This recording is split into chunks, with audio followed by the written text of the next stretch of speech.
Bom dia, gente.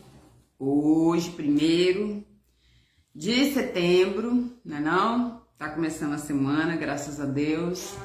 Então, bom dia pra vocês. Só amanhã você passa lá, tá? Bom dia pra vocês, uma ótima semana, com a graça do Senhor, em nome de Jesus. E hoje a gente vai começar o livro de 2 Samuel. O livro de 2 Samuel foi escrito junto com o primeiro, mas, por incrível que pareça, não é Samuel que escreve, obviamente, porque ele já morreu e agora nós vamos para 2 Samuel, tá? Então, quem escreve é outras pessoas, ou pessoa, tá? E não tem a informação de quem foi aqui. Porém, nós vamos ver agora a história de Davi. No começo a gente viu a história do profeta Samuel, ele já morreu, e agora a gente vai ver a história de Davi, tá? A história de como ele vai se tornar um rei, tá? Então a gente vai para o capítulo 1 de 2 Samuel. Vamos orar? Pai, em nome de Jesus, muito obrigada, Senhor. Obrigada porque o Senhor é bom. Pai, nos ensina, Senhor.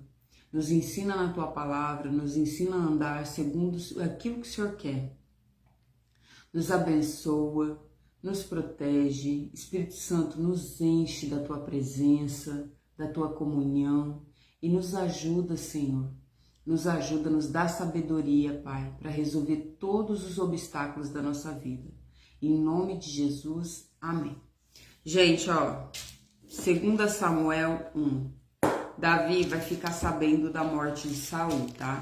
Então vamos lá, 2 Samuel, 1 Samuel não, 2 Samuel 1. Vamos lá. Depois que Saul morreu, Davi voltou da sua vitória sobre os amalequitas e ficou 2 dias na cidade de Ziclag. Então Davi ainda não sabe que Saul morreu. Davi foi lá guerrear contra os amalequitas, ele volta para casa e ele tá há 2 dias na cidade dele, que é Ziclag, né? Que é a cidade que ele ganhou do rei Ax. No dia seguinte, versículo 2, no dia seguinte, chegou um moço que vinha do acampamento de Saul. Para mostrar a sua tristeza, ele havia rasgado suas roupas e posto terra na cabeça. Então vamos contextualizar. Esse moço, né, homem, é um homem, mas é um moço porque deve ter seus, 18, 20, 15, não sabemos. Mas é um moço. Se é moço, até seus 25, provavelmente considerado moço, né? Seus 20 e poucos.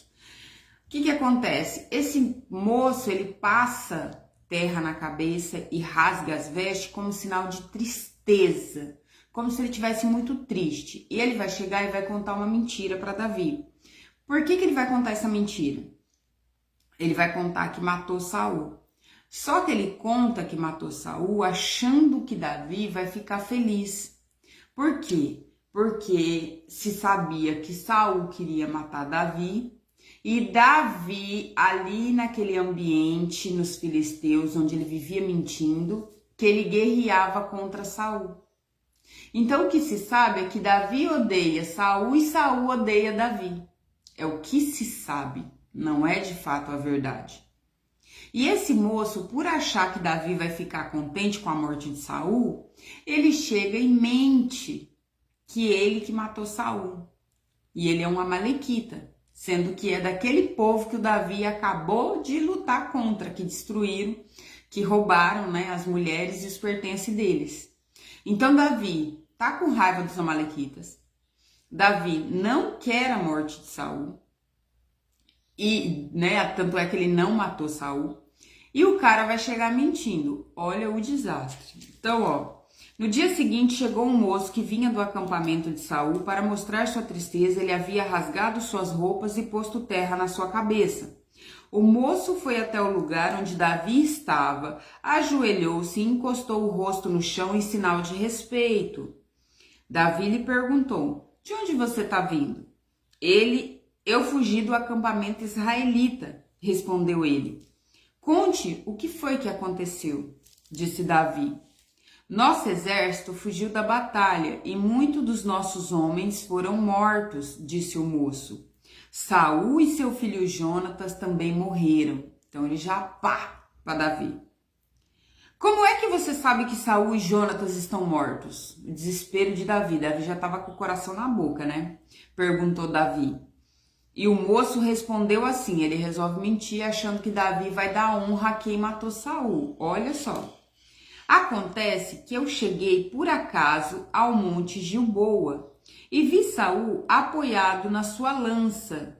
Os carros e os cavaleiros dos inimigos chegaram cada vez mais perto dele. Então ele se virou, me viu e me chamou. Eu respondi, estou aqui, Senhor. Ele está contando. Saul perguntou quem eu era e eu respondi que era um amalequita. Aí ele disse, fui ferido gravemente, estou morrendo. Vem aqui e me mate. Então eu subi até o lugar onde ele estava e o matei. Por quê? E eu matei. Porque eu sabia que logo que caísse no chão ele morreria. Aí atirei a coroa da cabeça dele e a pulseira do braço dele e trouxe para o Senhor. Simples assim, estou pronto para ser honrado, né? Já que Saul é seu inimigo, eu matei para o Senhor, estou pronto para ser honrado. Antes da gente continuar, uma das lições valiosas desse texto é: não acredite no que dizem. Não acredite no que as pessoas dizem, porque nem sempre o que elas dizem é de fato que está no coração delas. Aqui o moço tem a impressão, primeiro, ele é um amalequita, ele não sabe que os amalequitas foram e tomaram tudo que era de Davi, que Davi estava guerreando contra os amalequitas. É um desavisado. É um desavisado. Chega na cena, tipo assim, oi, cheguei. Ele quer tomar vantagem de uma guerra que aconteceu lá. Ele soube que Saul estava morto e ele quer tomar essa vantagem para si. Chega achando que Davi vai glorificar o fato dele ter matado Saul, porque não foi ele. Saul pede pro próprio escudeiro matar, porque ele não quer ser morto pelos inimigos e circuncisos, ou seja, quem não é da raça de Israel, quem não é da linhagem de Israel, né? Quem não crê no mesmo Deus. Apesar de Saul estar totalmente fora do padrão do Senhor, ele não quer ser morto pelos inimigos. E ainda assim é um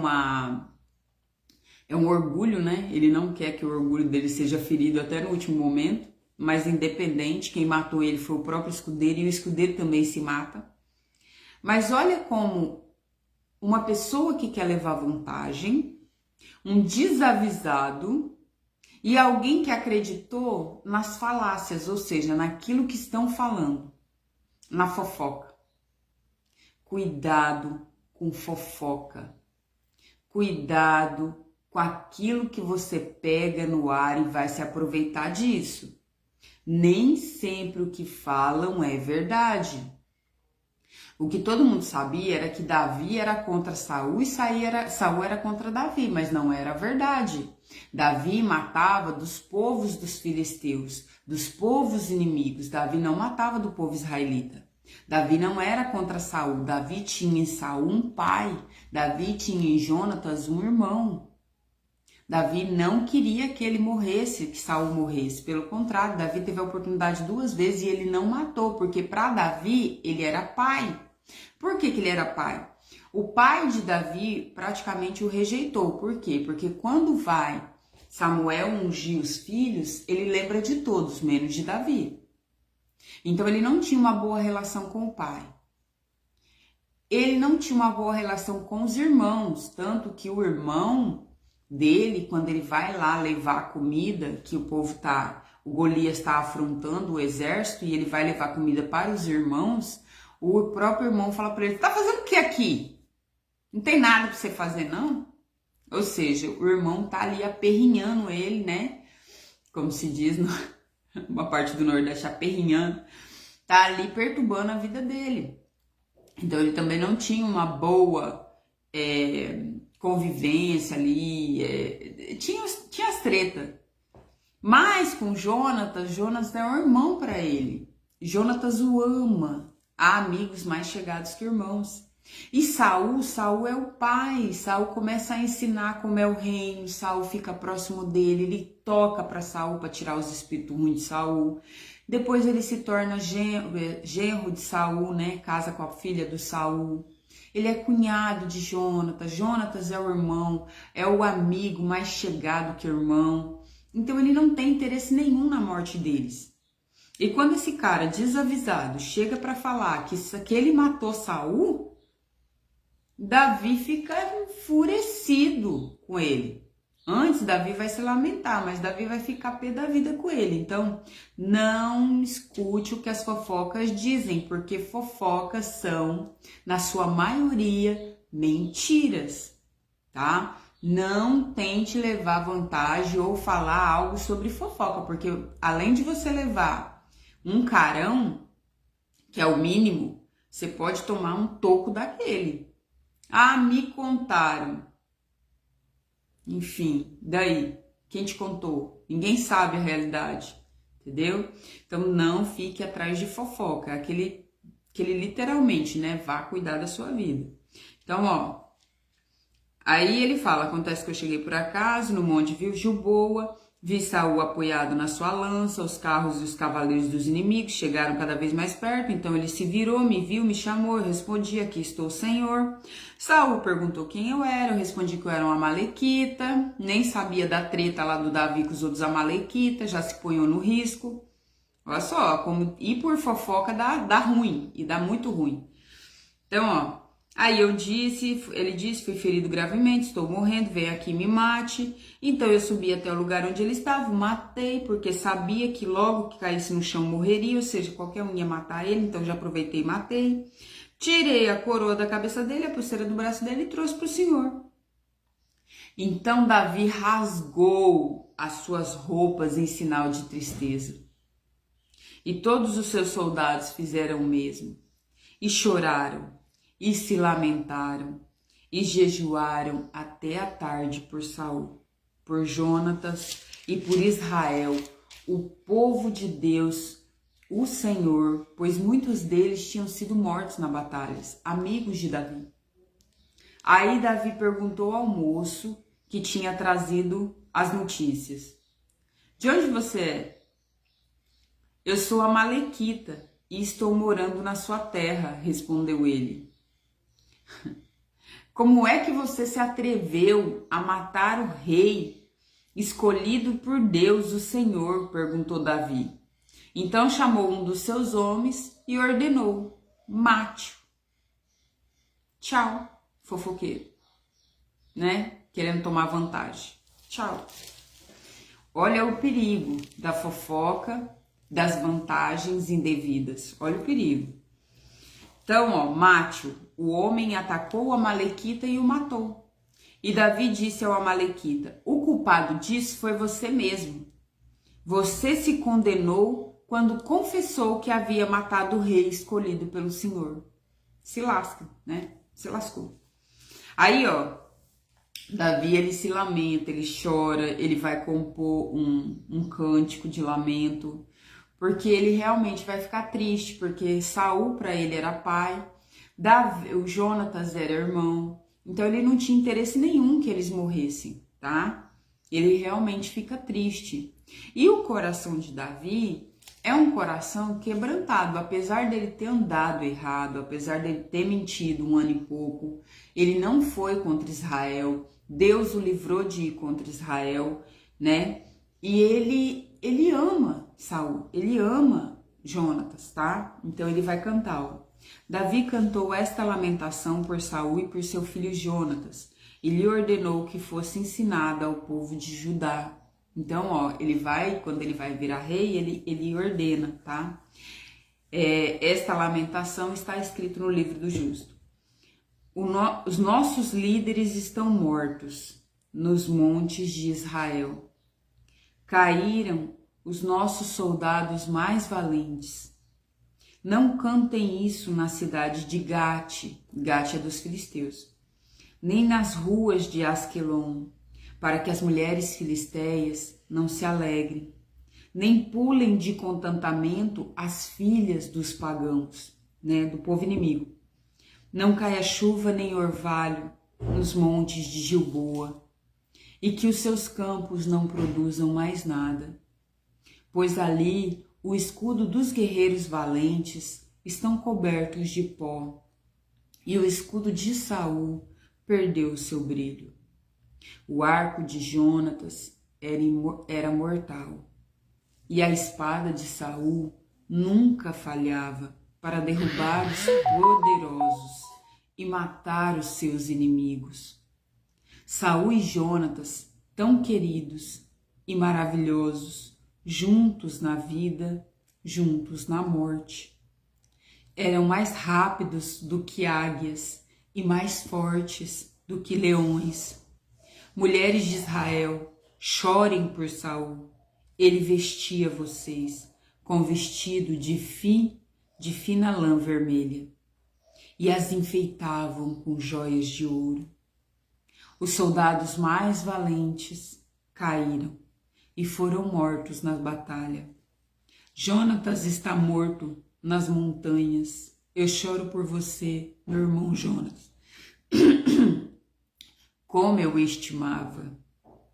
Como era maravilhoso o seu amor por mim. Tchau, filho. Tchau, mãe. Melhor ainda do que o amor das mulheres. E esse amor aqui é um amor fraternal, é um amor de irmão. Os soldados mais valentes caíram e suas armas não têm mais utilidade. E esse é o lamento de Davi, é o cântico de lamento. E esse cântico ele passa para Judá, tá? Para o povo de Judá. Por quê? Porque não foi bom morrer Saul. Não foi bom morrer Jonatas, seu irmão, e Saul, seu pai. Saul tomou o lugar de pai na vida de Davi. E é por isso que Davi nunca conseguiria matar Saul. Porque apesar de Saul o odiar, Davi o amava. E para ter esse coração de que ama o inimigo, muitas vezes, e somente desse jeito, é quando a gente vai para o Pai. A gente só consegue amar os nossos inimigos, a gente só consegue devolver o bem para o mal, né? Que na Bíblia está escrito, não devolva, não pague o mal com o mal, pague o mal com o bem. A gente só consegue devolver o bem para quem nos fez mal se a gente for para Deus. De outra forma não tem jeito. De outra forma não tem jeito da gente sarar o nosso coração do ódio, da gente sarar o nosso coração da vingança, da gente sarar o nosso coração das amarguras, porque o ódio e a vingança ele nos traz amarguras. E para a gente não ser uma pessoa amargurada, apesar de sorrisos, né? Apesar de felicidade para os outros, a máscara, a gente põe a máscara para os outros, tira a máscara em casa. Geralmente é assim, muita gente põe a máscara social, vai viver, vai trabalhar, vai fazer as coisas e depois ela chega em casa e ela tira aquela máscara e aí ela é uma pessoa horrorosa, mas horrorosa nos sentimentos. Horrorosa porque ela tem tristeza, ela tem amargura, ela tem ódio, ela tem vingança, ela tem ira. O coração tá amargo, tá preto, tá dolorido, tá peludo. Por quê? Porque não deu o coração para Deus. Quando a gente entrega o nosso coração para Deus, Ele vai tratar, Ele vai curar, Ele vai sarar, Ele vai pôr para fora os pus, né? Ele vai limpar a ferida.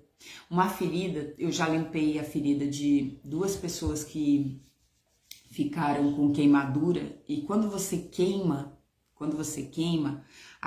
essa primeira pele nossa, ela vai... Oi, bom dia, que Deus te abençoe, tá? Em nome de Jesus. Quando você faz uma queimadura de 2º e 3º grau, essa primeira pele, ela vai embora, ela fica ali, né? Na carne viva. Só que quando você vai tratar essa ferida ao longo dos dias, você tem que esfregar. E você vai esfregando e ela vai ficando vermelha. E é daquele jeito, vermelho vivo, que ela tem que ficar todos os dias. assada, ela chega a ficar assada assim. E quando ela vai cicatrizando, esse vermelho vai cicatrizando bonito. Por incrível que pareça, esses amarelados, os pus, aquelas coisas que vão se formando, elas têm que ser limpadas, raspadas. Então você passa gaze com como é que chama? Um soro fisiológico e você esfrega e você tira todo o amarelado. E aquela ferida fica vermelha, mas fica limpa, sem nenhum amarelado. É isso que Deus faz com a gente. Ele vai esfregando, esfregando, esfregando e tirando e expondo a nossa ferida, a nossa dor, a nossa tristeza, a nossa angústia, mas ele vai deixando limpo. Ele vai limpando a nossa ferida, ele vai deixando aquilo para cicatrizar bonito. E aí quando cicatriza, quando não tem mais nenhuma raiz de nada, de sujeira, nem de amargura, nem de tristeza, você fica bonito. Você sabia que quando Deus vai te tratando, te curando, até a sua feição vai ficando bonita? Porque a beleza de fora, ela vai saindo, as pessoas vão vendo, sabe? A limpeza que tá dentro, ela vai saindo para fora. Nas tuas palavras, no teu jeito, na tua aparência. A sujeira de dentro do coração, ela vai sendo arrancada, como se fosse essa ferida, sabe? Deus vai tirando tudo que é amarelado, tudo que é sujeira, tudo que é podre, tudo que não presta, essa carne morta, esses traumas, essas angústias, esse passado que você guarda. Quanto de passado você guarda? Quanto de passado precisa ser arrancado da sua vida? Eu te falo por experiência própria. Às vezes a gente guarda coisas da infância, às vezes a gente guarda coisas da adolescência. Quanta coisa a gente pode guardar no baú do nosso coração. É por isso que ele fala em Provérbios 23, 26, ele fala. Provérbios 23, 26. Meu filho, dê-me o seu coração, mantenha os olhos nos meus caminhos. Nos meus caminhos, tá? Que você possa entregar o teu coração para ser limpo, entregar o seu coração para ser tratado. Que você possa ir para Deus, mas além de você ir para Deus, você deixe Deus te tratar. Porque de nada adianta ser cristão a vida toda e não deixar Deus entrar. Se você não deixar Deus entrar no teu coração e limpar o que precisa ser limpo, apesar da dor, você não vai ser diferente. Você vai continuar o mesmo, fingindo que é uma pessoa, colocando máscara para a sociedade. E depois, quando você chega na sua casa, você tira essa máscara. Você continua sendo duas pessoas em uma só. E adivinha, ainda assim, por mais que você leia a Bíblia, por mais que você ore, por mais que você jejue, se você não deixar Deus te tratar e você tiver duas máscaras, você não verá a face de Deus. Porque é necessário ter a verdade absoluta diante dele. E isso implica em mostrar a verdadeira face para ele, tá? Que Deus te abençoe, um bom dia, uma ótima semana. E deixa Deus tratar tudo o que ele precisa tratar. Entrega o teu coração e o teu caminho ao Senhor, tá bom? E o mais, ele fará. Tchau, Deus abençoe.